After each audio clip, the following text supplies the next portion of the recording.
Welcome back to the Startups with Stu show, where we talk about what it takes to take your startup to the moon. Today's guest is proof that you don't have to have it all figured out to get started. You just have to be willing to go for it. AnnaMarie Davis is a 20-something entrepreneur and a partner at Audio in Recording, a commercial recording studio in Salt Lake City where some of the biggest names in music come to record. She started hustling at age 12.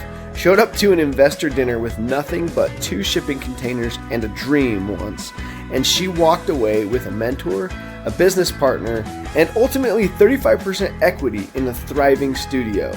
No silver spoon, no playbook, just grit and courage. She recently pitched me on an investment to help her purchase Social Stance, which you've got to check out, and I'll post more about that in the future. AnnaMarie, welcome to the show.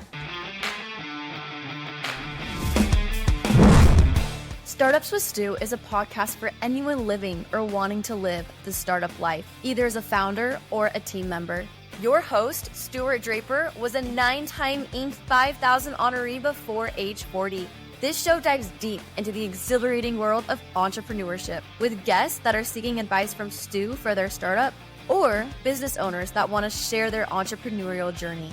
Listeners always walk away with actionable ideas of what to do to take their startup to the moon. Startup life can feel like a roller coaster ride, and with Startups with Stu, you're likely to turn your roller coaster ride into a rocket ship ride. Get ready to uncover the secrets to startup success from visionary founders and savvy investors who've transformed groundbreaking ideas into thriving ventures. On the Startups with Stu show today, we have with us the lovely AnnaMarie Davis. She is a partner at Audio in Recording. AnnaMarie, it's good to have you. It's good to be here.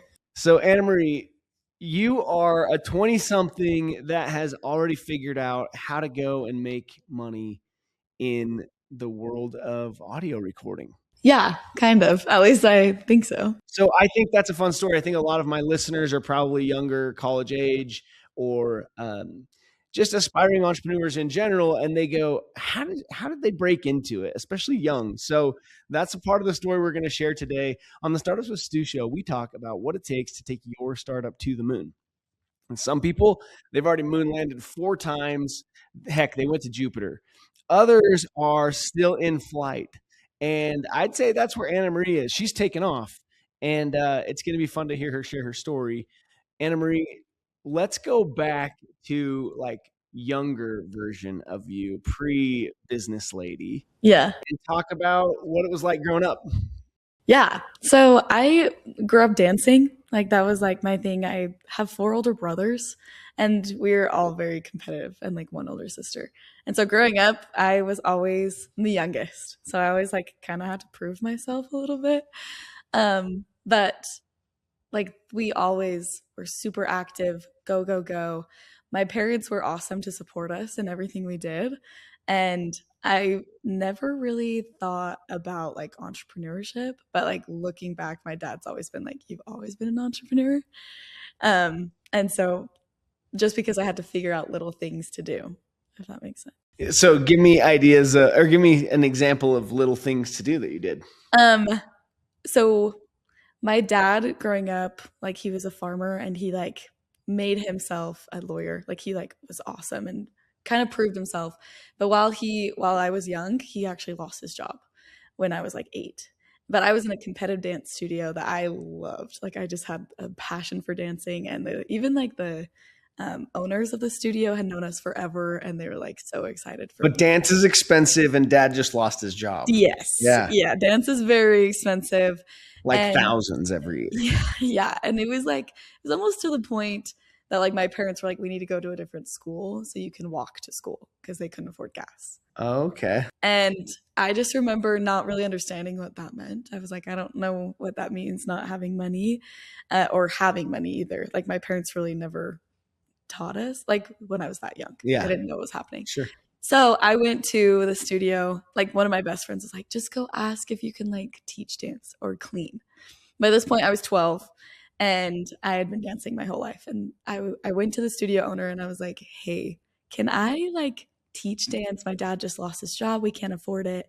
what if I taught like the little kids how to tap or do ballet, and then I cleaned after my studio sessions, like after my dance stuff. And they were like, yes, like, because they knew my family so well, all my siblings had danced there. And I really wanted to keep dancing. And so Yeah. they said yes. So I just told my parents, I was like, I just have to go from like right after school until 9 p.m. now. And of course my dad was like, oh, like, we can't afford that. Like, I know you're excited about dance, but like, we can't do that. And I was like, no, Dad, it's okay. Like, like, just drop me off at these times. And I think in his mind, he was like, let's just finish the month, because that they had already paid for that month. And so I started doing that, where I started teaching tap and ballet. And then I would stay after and clean every studio. And they would pick me up and they're like, how was it? And I would only like think about me dancing, like me doing my technique and stuff. So after the month was over, my parents like went to the studio and they're like, hey, we're sorry, like we need to take her out. And the director was like, did your daughter not tell you? I didn't think I had to. But they were like, she was like, yeah, she's teaching dance and she's cleaning so that she doesn't have to pay tuition for the studio. I love that side hustle, and to know that you did that without your parents like suggesting it as an idea. I think I knew they were so stressed, and I didn't want to like worry them more or have them be like, oh no, like that probably won't work. And so I didn't even think about it. I was 12 and I was like, I want to dance. That's all I know. Yeah. And so I just went and did it. So you may have listened and heard, oh, attorney's daughter, like she always had money and that's how she got into business young. It's like, no. AnnaMarie is the type that rags to riches would have worked for her. Whether dad ended up doing well later and everything, very secondary to the fact that on her own, AnnaMarie is the type that sees opportunities and or sees hurdles and then finds a way to turn them into opportunities. Yeah. That's such a neat and innate thing in you that is a part of entrepreneurship that's really hard to teach. And universities have tried for years to teach entrepreneurship, and they always can. There's things to learn for sure, but it's really hard to teach what you just described. Especially to a 12-year-old. I like look back and I was like, I must have been so stubborn. Like my poor parents. They're probably like, oh gosh, what is she gonna do? But Yeah. now I look back at it and I'm like, I'm kind of glad that I feel bad for my dad, obviously, for losing his job. But I was like kind of glad that I had that opportunity because my siblings didn't. My dad was a lawyer for my siblings, but for me, I had to figure it out. Yeah. It's really cool that you say you're kind of glad, because I think there's a lot of times in life where in the moment you're like, oh, this sucks. Oh, this is so hard. Yeah. But really it's just God polishing and preparing you for more, right? Absolutely. So as far as your dad goes, I bet he now can look back and say the same thing, like, oh, good, I'm so glad I went through that, right? Absolutely. Well, and it's funny because he was at a big law firm and he was doing business law for a big company. And then when he lost his job, he realized he didn't love law and he wanted to do something that he loved. And I think he saw it in his kids. Like we loved life. Like we loved sports. We loved dancing. And he started his own business after that. Like he stopped being a lawyer. He still has his license, but he started making products. And from there, like obviously it was hard, but I got to grow up with a dad that was an entrepreneur, where he was like working so hard and like helping so many different people. But like seeing him go through that struggle also helped me look as an entrepreneur, be like, oh, like I can do it too. My dad, it wasn't too late for my dad. Yeah, the proximity of seeing someone decide, I can build, I can do this, I can start from scratch. Even with six kids. It empowers you, right? Because you're like, if he can do it and I see him do it, like now I'm more apt to decide I can. Especially with 6 kids. Like I for me, I feel like I don't have a lot of risk because I don't have kids, I'm not married, but I'm like, him having 6 kids deciding to start a business is crazy to me. Like it was awesome. It was awesome watching him. So what were some of the products? What did he do? He started a company called Qnique, and it was like a was like, I think it was weight loss product. I was pretty young when he started that one. And he always, like, my sister was like his model for it. Like it was always something going on at the house, and it was fun. And then if you've ever heard of Tavala is like a natural energy drink. And this was a long time ago, so now the energy drinks are popping off. I think it's funny. Yeah. But it like had elderberry and a bunch of like natural products just to help people like get energy, but also stay like not addicted to caffeine. Yeah. I'm sure it had some caffeine in it or something, but it was like more of a natural product, and he ran that for like the majority of my high school. Oh, okay. Then did he have to close it down? He actually, he closed it down a couple years ago. I think he sold it while I was on my mission. He sold it. Okay. I don't know what happened to that company. I was on my mission when that happened. Yeah. Interesting. Yeah. Well, good. Those are good. That's such a good life experience for you that develops you, prepares you. I think it's common for a lot of entrepreneurs to be born into families of entrepreneurs. Yeah. But definitely a lot of entrepreneurs, they grow up without that, and then they just find a way, and they listen to shows like Startups with Stu. Yeah. And then they're like, hey, if AnnaMarie can do it, then I can do it. So, and I do believe that there's power in like hearing people's stories for that. That's what part of why I'm doing this show. So let's tell more of the story. So you went on a mission, you said? Yeah. And where'd you go? I went to Oklahoma right when COVID started. Awesome. How did that help you with entrepreneurship? Honestly, so right before my mission, I actually knocked doors. I sold solar. You did summer sales. I did. Door to door. Before I knew what that meant. That's a classic other sign you got the entrepreneur bug, because if you're willing to go take all those no's, like. Absolutely. So my parents had a deal with me that if I got my associates in high school, I didn't have to get a job in high school. And so they were like, we'll pay for any extracurriculars you want as long as you get your associates. I think they regretted that later, just because I loved like doing things. I played soccer, I danced, and it was not cheap. But so like before I graduated high school, I never had a job. But then when I turned 18, it was 4 months before I graduated, my parents were like, we are so happy that you're graduating with your associates. Like, you're awesome. But just so you know, once you're out of high school, financially, we are not paying for college. And I was like, oh, okay. And I never had a job. So I was like obviously I taught dance, but I didn't get paid for that. Yeah. Like, it was just going straight back into something else. Yeah. And so I was like, oh my gosh, like, I don't know how to do this. And they're like, no, because you got your associates in high school, you have a full ride scholarship to anywhere in Utah. And I was like, oh, okay. And they're like, is that an incentive for every high school student in Utah? They can do that? Yeah. That's really cool. Yeah. And if it's not a full ride, because I think mine was actually 75%, but then I was Sterling Scholar in dance. And so that covered the rest of my scholarship to go to any school in Utah. But after that, I was like, shoot, what do I do? And of course, my brother he had done pest for a couple of years, like selling. And so he was like, hey, come do solar with me. So I set his appointments. I had no idea what I was doing. But I was like, I knew I needed to make money. And he was like, you'll be fine. He didn't even teach me the pitch. He was like, just go. And I was like, what?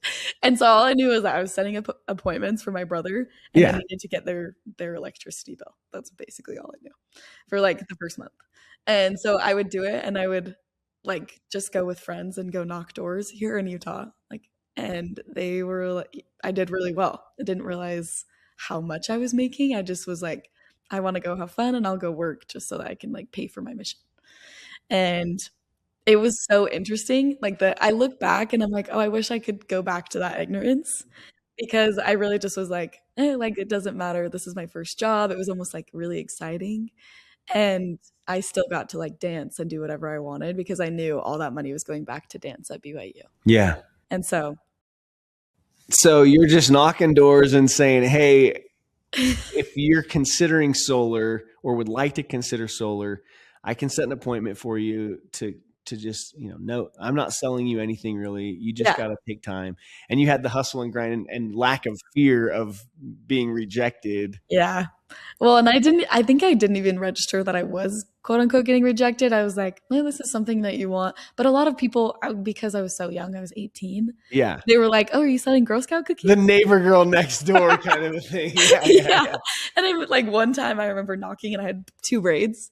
Didn't even think about it. And they're like, oh, are you selling Girl Scout cookies? And my line after that was like, I can bring them if you want.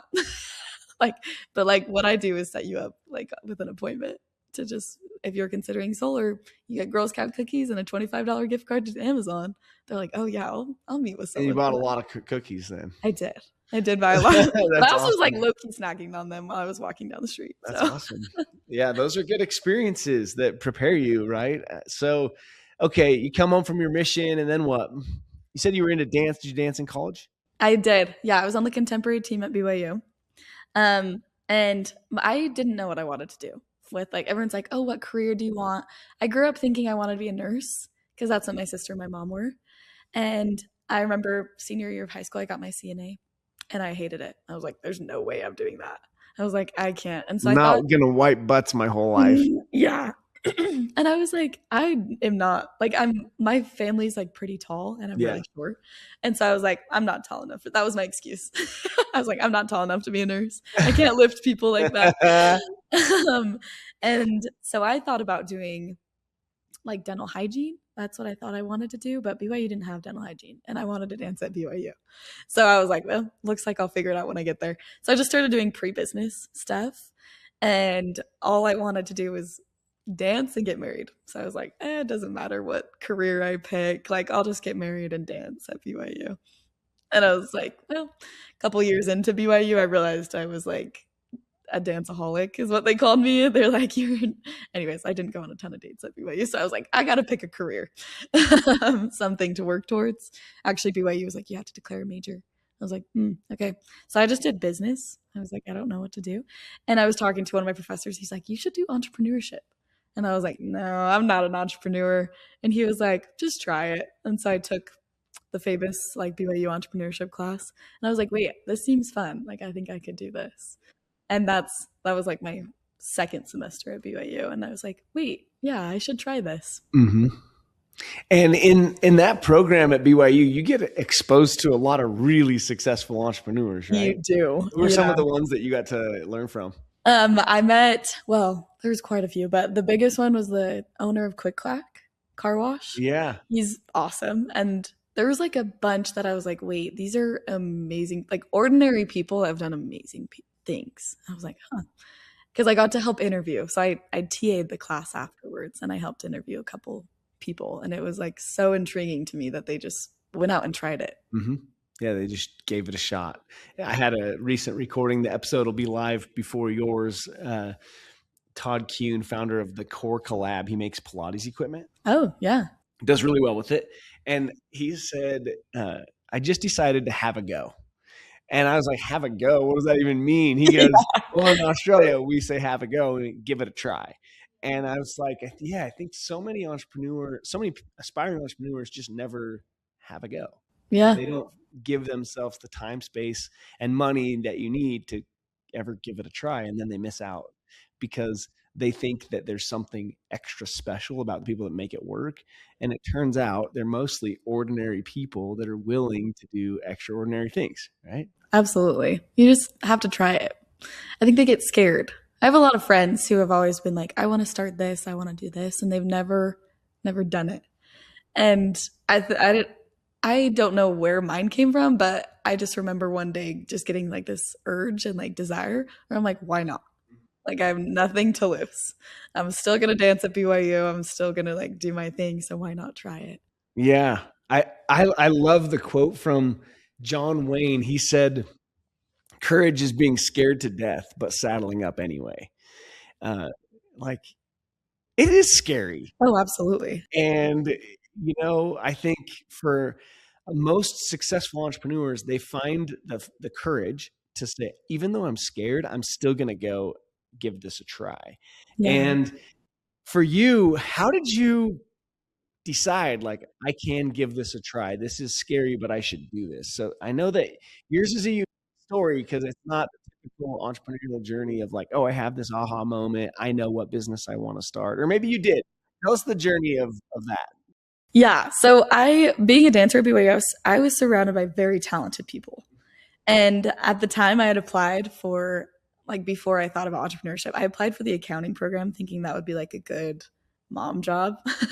And I realized I hated accounting too. And I was like, okay, well, everything I've tried, I hate. So I was like, I don't know what to do. And I just had the prompting, like, don't bury your talents and don't let your friends bury their talents. And when I had that prompting, I was like sitting there and I was like, what is something that I love to do besides dance? Because I didn't want to turn dance into a career because then I knew I would hate it. I just watched all my friends turn it into a career and they were like, it was just too much. So I was like, I don't want to ruin dance for myself. But I was like, what do I love? And that, like, what are my friends' like talents, but they're not using them? And I realized music was a big one, especially in the dance world. You're always connected with all the different people at BYU. And I had a lot of friends who were audio engineers, which I didn't know what that was at the time, but they mix and master all the music. And they couldn't get jobs because studios had like their people that they've used for years and they didn't want to like open up to like new ones. And then I had a lot of friends who were like, I just can't afford recording at studios. They're expensive. Yeah. And instead of being like, oh, I'll just pay for there was one song my best friend had. And I was like, you need to record this so I can put it on all my different playlists because I loved the song so much. And she was like, I just can't afford it. And I didn't want to pay for her just to go record it because I knew that was like a means to an end. And I was like, what do I do? And so I had this like moment where I was like, what if I start a studio where audio engineers and artists can grow together? Because that's like how a lot of musicians like started, as they had best friends that were audio engineers and they just like decided to like produce and just start it. I was like, oh, well, I could just create an opportunity for that. Why not? And my dad was like, loves building things. We always did projects growing up. So I was like, my thought was buying 2 shipping containers, welding them together and decking it out with like instruments, soundproofing and everything. But I had never done anything in that space. And so I was like very like, I had already bought the 2 different shipping containers and I kind of was like, I have no idea what I'm doing, but this should be fun. Like, you've got this like, we'll figure it out mentality. Exactly. Yeah, I was like, it's like IKEA, you just build it together. No, I'm just kidding. But like my dad loved building things too. So I was like, well, all else fails, like my dad will help me build it and like deck it out together. And I was to the point where I was driving around like the different places in Utah, figuring out where I could put them so that I could get power and I didn't have to buy real estate. So where were you going to get the money to buy these, by the way? How are you going to fund that? So I didn't think that one all the way through. I had money from sales, and I like the 2 shipping containers were like $6,000. And I was like, oh yeah, I can do that. And so I bought them. And then my dad was like, what about all the instruments? $6,000 paid for 2 containers? Yeah. It's like $3,000 each. Wow. Okay. At the time. This was back in 2022. Wow. And I was like, that's not bad. But my dad's like, okay, what about soundproofing, all the equipment and all that stuff? And I was like, it can't be that expensive, right? I started like putting together all of that. And I was like, oh, this is so expensive. Yeah. And that's when I was like, oh, I don't know what to do. Because I still like had this like urge. I was like, I know people will use it if I build it. And I was like, so I just like, and of course it was dance season during the time like I bought those. So I was like super busy with performances. And I actually, at one of my performances, my best friend sat next to this guy and her daughter, and she was cheering me on. And she's like my biggest cheerleader. I freaking love her. But the guy and the daughter next to her were like, oh, like, who are you cheering on? And she pointed at me and was like, yeah, that's my best friend. So afterwards, they came up to me. The little girl comes running up to me and she's like, you did so good. And I could tell she was a dancer. She had like her slick back and everything. And I was like, oh, did you like just come from a dance concert? And she's like, yeah, I had my recital earlier today. And I was like, oh, cute. So the dad comes trailing behind and he asked me, he was like, how long is the dance program at BYU? And I was like, oh, I have no idea. I'm studying business, but I can go get one of my friends who's studying dance if you want. He's like, wait, what are you doing in business? And he was like, "And why are you dancing?" And I was like, "Oh, I'm dancing so I can get through college." Like, I love dancing, and I want to start a recording studio for my business. I'm doing entrepreneurship. Yeah. And he like walks away, and I didn't think anything of it. And he comes back like 5 minutes later, and he's like, "I had the prompting to ask you if you know what you're doing, like if you know how you're going to start this recording studio." And I was like, "I have no idea, but I'm sure I'll figure it out with like the Yeah. mentors at BYU." And he's like, "Okay, I host a dinner." I don't know if you know Tyler Jennings, but Mm. he's like, "I host a dinner with a bunch of investors. I think you should come." And I was like, "Okay." Didn't know what an investor was. Like, I was so new to business. Yeah. It was bad. I was like, "That sounds cool. Sure, let's do it." And so the next week I go to this dinner, and there's like me and one other student kind of presenting like what we wanted to do. And the rest were investor, or like basically people who were like very successful. And so I go and I'm starting to meet these people, and I was like, "I do not belong here." The imposter syndrome set in like crazy. I was like, "What is happening?" And even the other student had already started his business, and he was just asking for help on hiring. Mm-hmm. And I was like, "Oh no, like don't have anything. I just have 2 shipping containers." Yeah. Which is like not even what I ended up using. And so the other guy goes first, and he was telling them, and they were like giving him advice, but it seemed like they seemed pretty like standoffish, because he was very I don't want to say arrogant, but kind of. He was like, "I know what I'm doing. I just need help with this." And they're like, "Okay." So they helped him with that, and then they like moved on. So when it got to me, I like stood up and I was like, "Well, I like this is what I want to do. This is my dream. I have no idea how to do it, and I've never done business before." And but then like Tyler Jennings was like, "But she's a dancer at BYU, and she's like worked hard for that." Like, "Sure, yeah." And a ton of them were like, "We want to help you." Like I probably went to like 4 different lunches after that. I got put in like 10 different group chats where people were like, "You have a dream and we want to help you succeed." Yeah. And I was like, "Cool." And that's eventually how I met my business partner now. That is so cool. So Tyler. Well, he was your business partner was one of the guys that was at the lunch. He actually was just friends with one of the guys that was at the lunch. That's the power of the network right Yes. there, right? Like this, I don't even remember the guy's name. I kind of feel bad now. I think his name was Brandon, but he put me in a group chat, and he was like, "You need to meet my friend Eric. He started a studio in college." And I was like, "Oh, cool." And it kind of like got lost in all my texts because there were so many. But eventually they were like, "Hey, let's set up a call. You should meet." And I was like, "Okay, cool." We couldn't figure out a time to meet in person, so we just did a phone call. And it was just me and this random dude named Eric Lowe. And we just started talking. And he was like, "What's your dream in life?" And it was cool because I didn't actually remember that he had a studio. I just thought he was a mentor. And he would ask me like what my goals are, like just in life and in general. And then eventually we started talking, but we talked for like 2.5 hours that first phone call. And I felt like he like was getting to know me, not just like my goals. Yeah. The studio. Yeah. He was doing an interview basically Kinda. at the time. So how did that evolve? You have a 2.5 hour wait. Okay. Before we get to this next part, where like you guys decide to be partners. Yeah. Right? Before we get to that, I just want to point out, like, because AnnaMarie paid a price and worked so hard to get to where she could dance at a collegiate level, that opened up doors. It taught her how to work. It taught her how to hustle and save and to find ways to pay for life. Like, she learned those types of things from dance. But it also then led to opportunities to meet people. And it began with a little girl walking up. And she was like, "Hey, I'm not going to treat you like just a little girl and say goodbye fast. Like, I'm going to look you in the eyes and treat you like someone who could become like me someday." And in turn, that led to a really nice man, her dad, saying like, "Hey, that's cool. You're into entrepreneurship and business. I do these investor lunches. You should come," which then leads to meeting other people at the investor lunches who also aren't the person that's going to finally become your partner, but they know someone who introduces you. So you see that chain reaction of like really working hard, living right, and waiting for the right opportunity to come, being okay with not everything always turning into gold right away. Yeah, That's how that so much of life happens that way, doesn't it? absolutely. I feel like that's basically what my life is. And I think it comes from just like I wasn't supposed to be like a dancer, you know? Like I think looking at my trail, I'm like I was so blessed by other people who were like, "We believe in you." And I wanted to return that.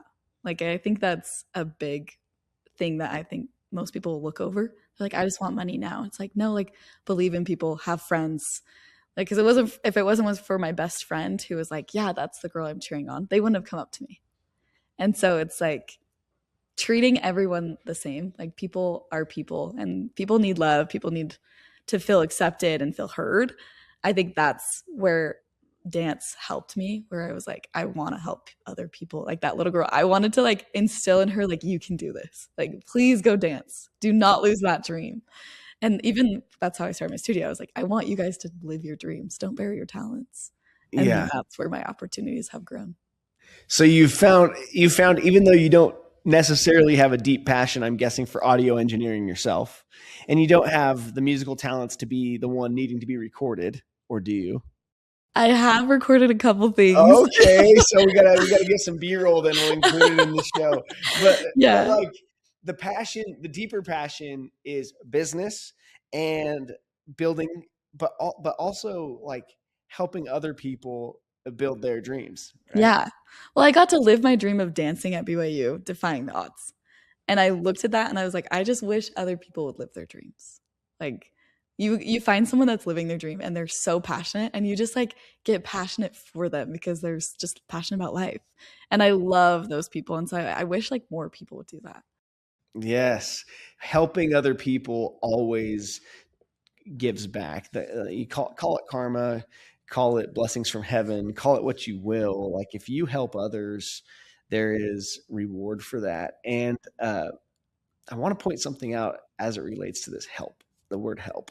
So I did a stint for 2 years working for a billionaire at Melaleuca. Oh, wow. It's really cool experience. And even though I only got to rub my shoulders with him every so often, I learned a ton from just watching how he worked. Yeah. And in their business, they have a mission that is something about helping enrich the lives of others by helping them reach their goals. And the word help was in there at least a couple times, if not more. And I know I just totally messed up their the way that they actually say their fairly long mission. I like short missions. Shorter missions are better. I agree. But I took that into the business that I started at Sukent. We created a mission that was help educators, help students, help the world. Mhm. And I found that one, it was something where educators, my customer base, were excited and I knew that if I could help the educator, they would be able to do a good job helping their students. And then in turn, it would go do good things for the world, which was awesome. I felt good about that. And I knew that new employees I would hire on would also feel good about it. And I learned that it turns out people pay to get help. That's what keeps the doctors and the lawyers in business. Absolutely. People need help. And if you truly help people, then there's money to be made with that. Oh, And wow. Yeah. the money takes care of itself if you focus on the help. And so by focusing on helping people reach their goals as musicians, you're in turn able to get paid a decent living now. Yeah. Yeah. And I feel good about it too. Like I love my job. It's rewarding, right? Yeah. I love when I meet people and they're like, oh, I just wish like my daughter would record more. And I'm like, okay, let's make it happen then. Like, why not? Mhm. That's like a big mantra for me. It's like, why not? Why not try? So do you individually meet with like that description you just gave of like meeting with a parent and talking to them about recording their daughter more? Like does it look like that? How does it look when it comes to the business model of audio and recording? Most of the time people come through our website. Yeah. Or people come through social media or whatever. But there are times when I'm talking to like someone, for example, I work in the temple and one of the shift coordinators was like, hey, like, what do you do for work before I started working there? And he was like, oh my gosh, my daughter has recorded a couple songs, but like, I feel like she's losing her drive. And that's how it came about. Like, he was like, wait, you want a recording studio? Like, I want to get my daughter in there. Yeah. And I was like, let's do it. Like, you can text me or go through the website. And most of the time they just go through the website. But it's fun because people find out about it and they're like, wait, like, you offer something that we want. And because we know you, like, we want to like work with you. And right. Yeah, that's cool. Okay, so let's step back. We just talked a little bit about the actual business of audio in recording, which is cool. But I want to hear more about how the partnership ended up coming to fruition. Because it's one thing to like meet a guy who has a studio and you're trying to build you have your own dream of a different kind of studio with the containers being welded together, which is like, how did this dance girl decide she was going to buy containers and like weld? Right? Like, never welded in my life. Be easy, right? But like, okay, so he comes into the picture and hears your drive. He hears about how you're dreaming up this business plan and you're probably going to become a competitor. Yeah. So how did, or you could have become his competitor. Yeah. Right? But how does that look from the perspective of choosing to work together? So I had totally forgotten that he owned a studio. So we were like talking about things and he like would ask questions. Looking back, I'm like, oh, he was totally asking like how I would build mine. But he was like, how would you do that? Like, how would you build the model? And I didn't know a lot about business at the time. And so I just was kind of like, I think I want to do this. And he would be like, okay, how?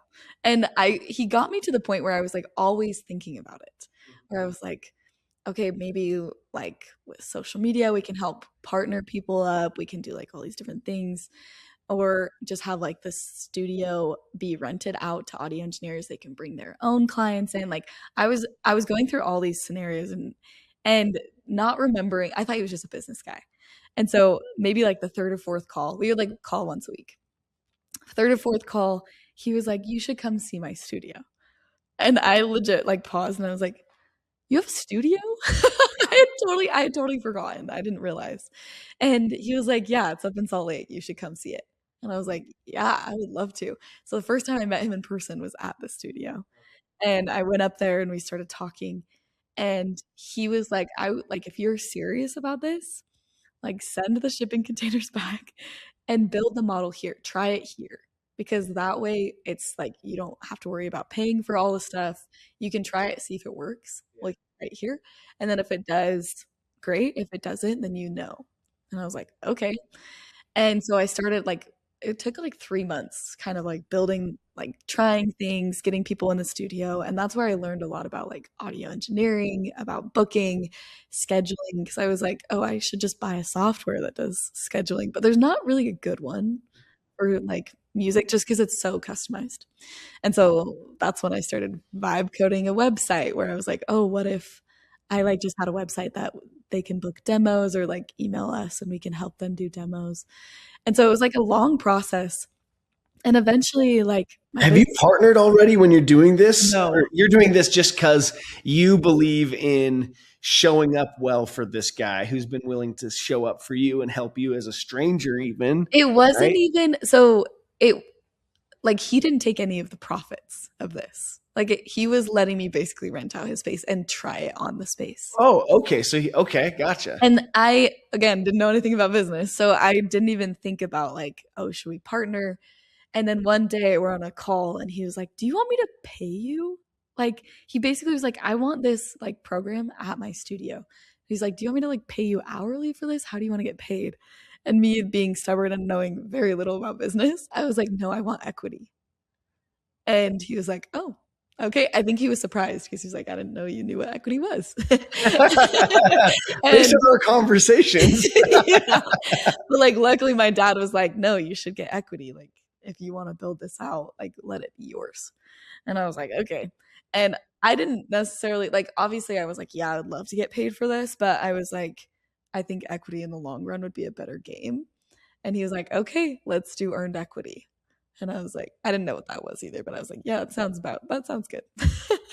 And so over like the night, like after that, we started like the payments started going through the studio.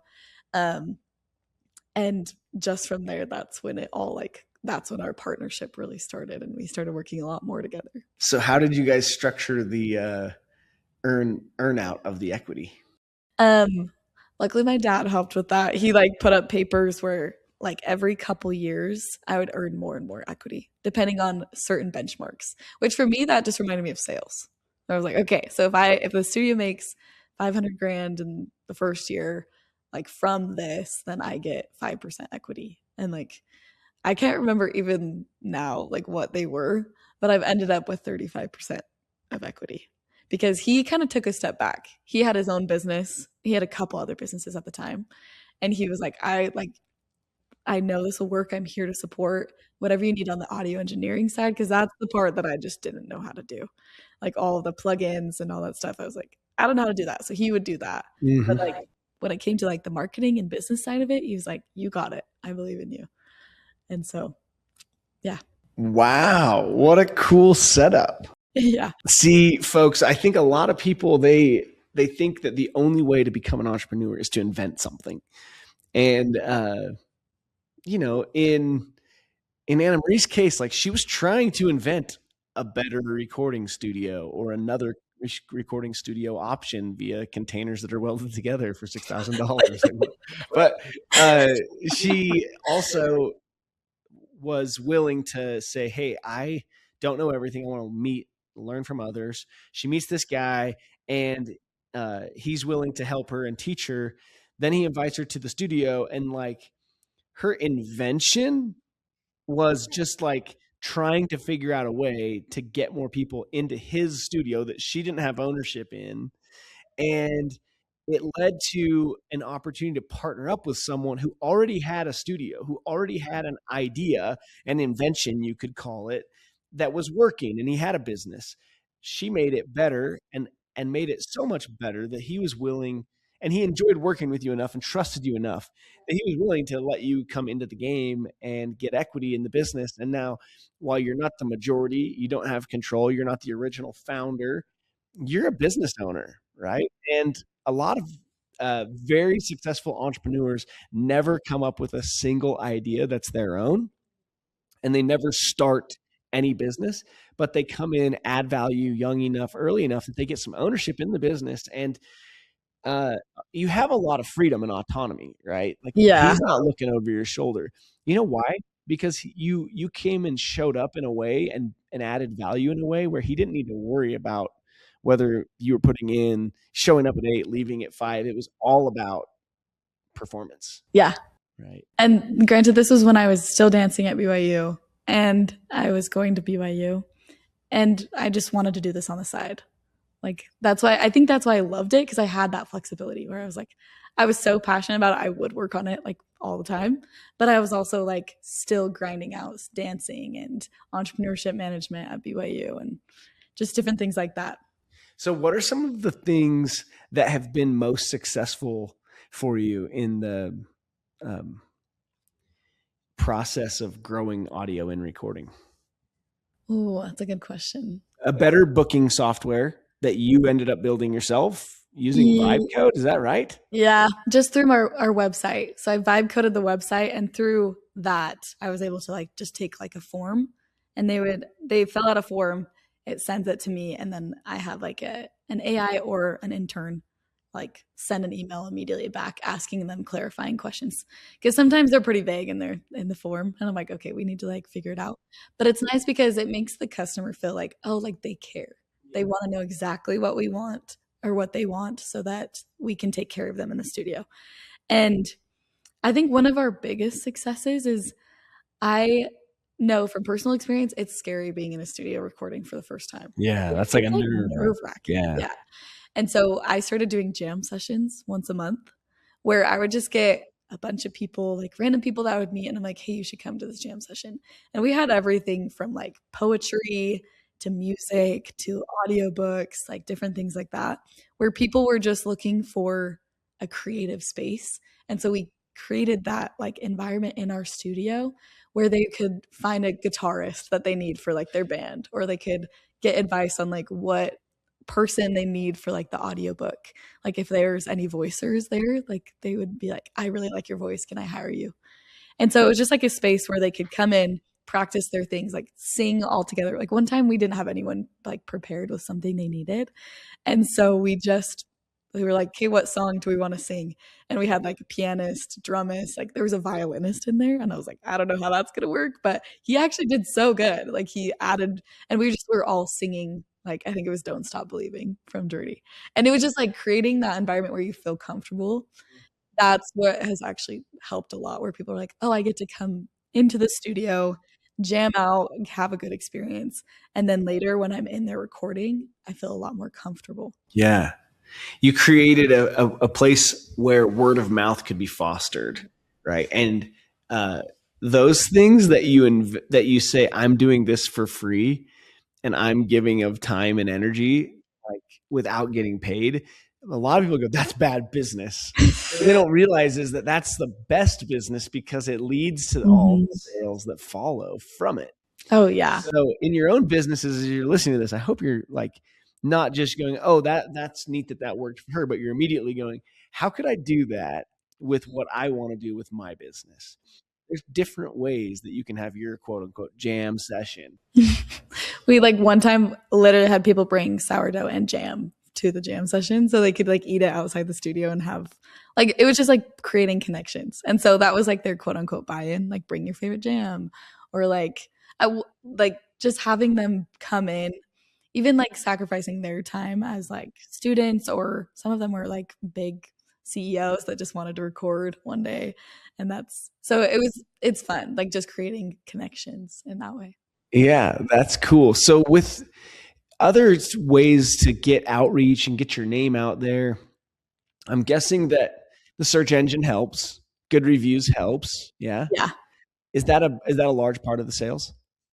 I think our search engine is the biggest part of the sales, because in Salt Lake, there's a lot of musicians, and whenever they look up audio recording. And you have audio in recording, which is going to help the algorithm for Absolutely. Like our domain is definitely like something that helps, because it's the first thing that comes up because it starts with an A, has both words in it. And so that does help. But I think word of mouth is like a big thing when you're in the music world, even like in audiobooks or commercials, like people just know each other. And so the first 2 years, I didn't do any social media marketing. I didn't do any besides SEO work, I didn't really do marketing.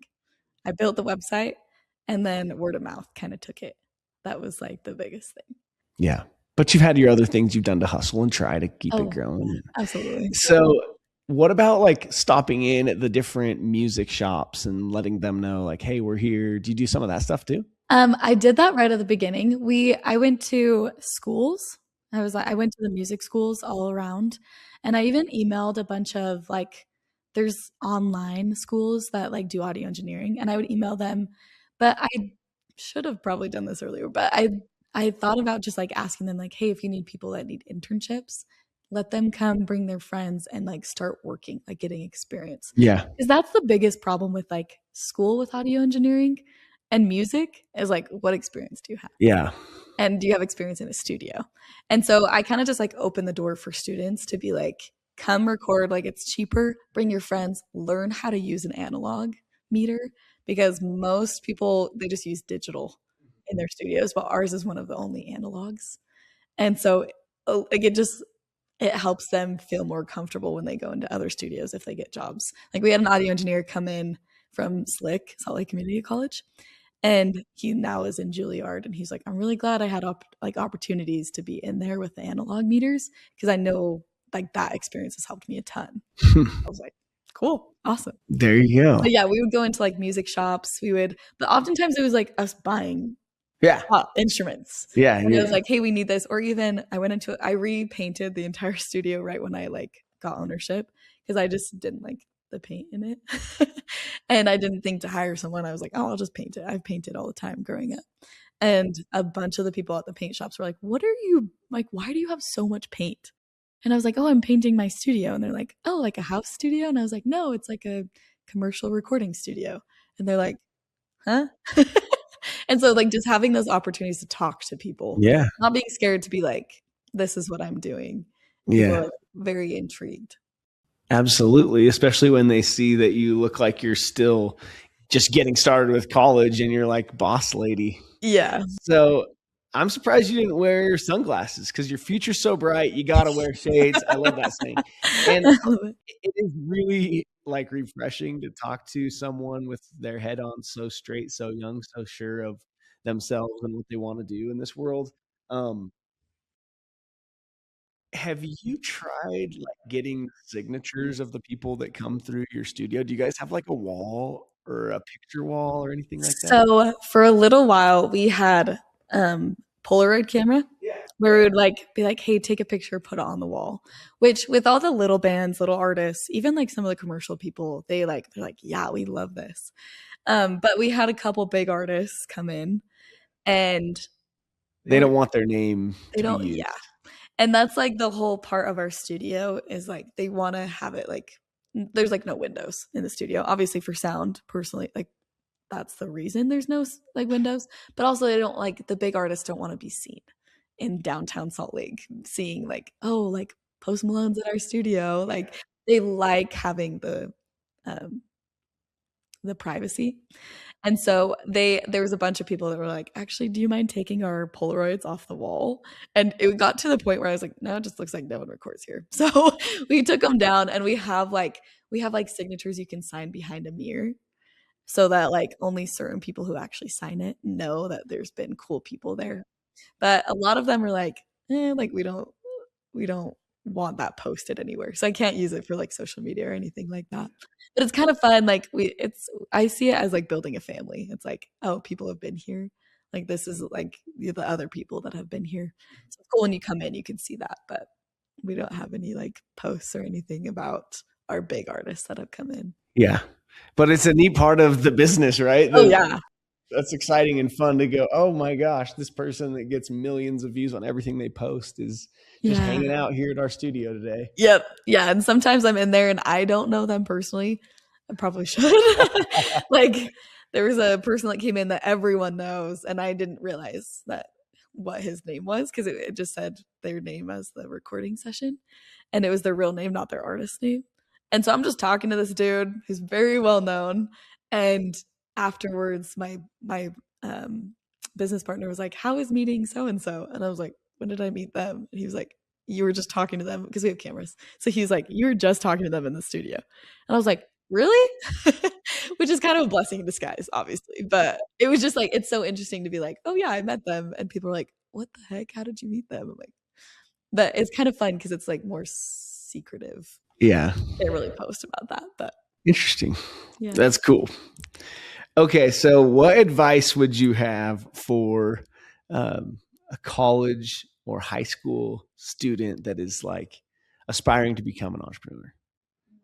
I would say there's like so much that you can do. Being a college student can be overwhelming, and you can be like, what am I supposed to do?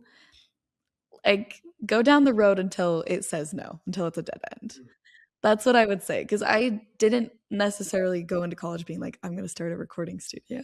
But like I tried it, and it happened to keep going. Like the road just kept going where I was able to like grow something. And so I would say like think of things that you're passionate about, or like I personally think that God gives us little pieces along our way, because I've always had music in my life. And so like look at the theme of your life and go towards that, and see if like God will close the door if you're not supposed to go that way. Instead, but otherwise, keep taking another step into the darkness to see if more light follows or shows up. Yeah. I love it. I love it. You guys, this has been so fun with AnnaMarie Davis, partner and business owner in audio and recording. You can go look her up on social media. If you're in Salt Lake, you could drop in at the studio. Thank you so much for coming in today. Let's go take your startup to the moon. If you've enjoyed this episode, share it, like, comment, follow, all that good stuff. And we'll see you on the next episode. Thanks. Thanks for joining me on Startups with Stu. We have big goals to help millions of entrepreneurs. If you enjoyed this show, please take a minute to share it with someone else that needs to hear it, or leave a review. Remember, success is within reach for those who dare to dream big and take action. Until next time, keep pushing forward on your entrepreneurial journey.